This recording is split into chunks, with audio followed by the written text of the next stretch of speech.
Hello students, मैं संध्या विश्वकर्मा स्वागत करती हूं आप सभी का आपके अपने यूट्यूब चैनल हिंदी शिक्षालय पर। आज की इस वीडियो में हम बात करने वाले हैं बीए फर्स्ट सेमेस्टर 2024 के एग्ज़ाम में आने वाले महत्वपूर्ण प्रश्न के बारे में। तो आज का प्रश्न है, हिंदी साहित्य के इतिहास का काल विभाजन करते हुए आचार्य रामचंद्र शुक्ल के इतिहास ग्रंथ पर प्रकाश डालिए। जैसा कि थंबनेल देख के आप लोगों को पता चल चुका होगा कि सबसे ज़्यादा पूछे जाने वाला प्रश्न है ये, और यह परीक्षा की दृष्टि से बहुत ही महत्वपूर्ण है। आप सभी इसे अपनी अपनी कॉपी में नोट कर लें और याद कर लें। तो चलिए देखते हैं हिंदी साहित्य।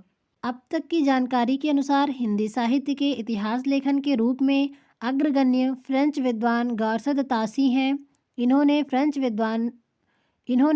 भाषा में इस्तवार द ला लिटरेचर एंदोई हिंदुस्तानी नामक इतिहास ग्रंथ लिखा, जिसमें वर्ण क्रमानुसार हिंदी और उर्दू के अनेक कवियों का परिचय दिया गया है।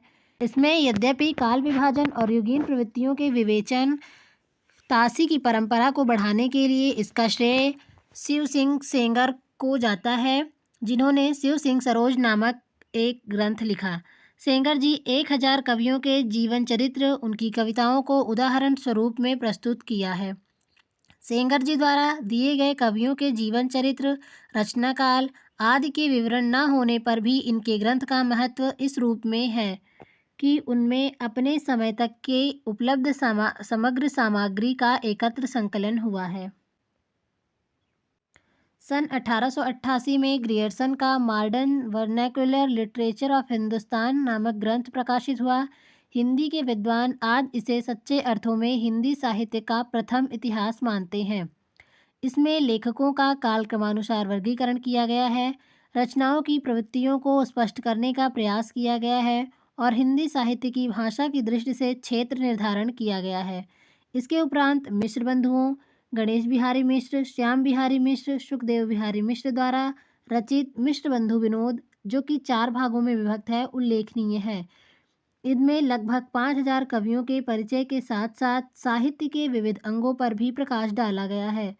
इस अवधि में लिखित एडविन ग्रीव्स का ए स्केच ऑफ लिटरेचर और F.A. का ए हिस्ट्री ऑफ हिंदी लिटरेचर परिचयात्मक इतिहास ग्रंथ होने के कारण विशेष महत्व प्राप्त नहीं कर सके। हिंदी साहित्य के लेखकों में सर्वोच्च स्थान आचार्य रामचंद्र शुक्ल का है। उनका लिखा गया हिंदी साहित्य का इतिहास विशुद्ध वैज्ञानिक दृष्टिकोण लिए होने के कारण सच्चे अर्थों में साहित्य का इतिहास ग्रंथ ही है। इस ग्रंथ की विशेषताएं निम्नलिखित हैं।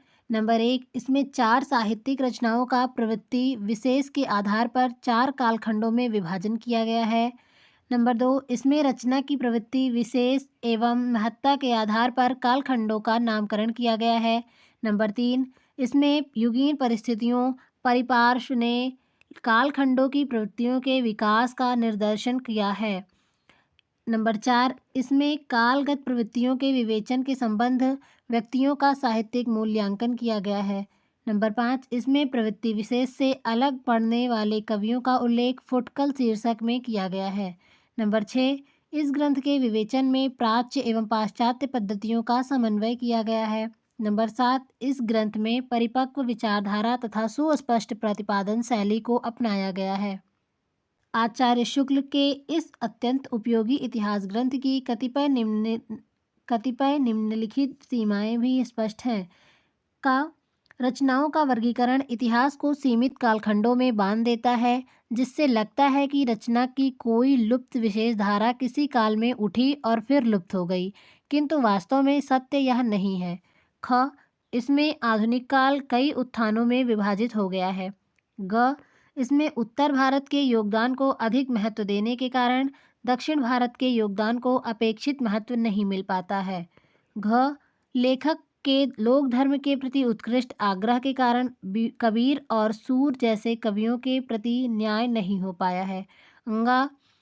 साहित्य के साथ साथ अन्य कलाओं के विवेचन एवं साहित्य के साथ उनके आदान प्रदान की चर्चा का अभाव है। आगे आचार्य रामचंद्र शुक्ल का इतिहास ग्रंथ।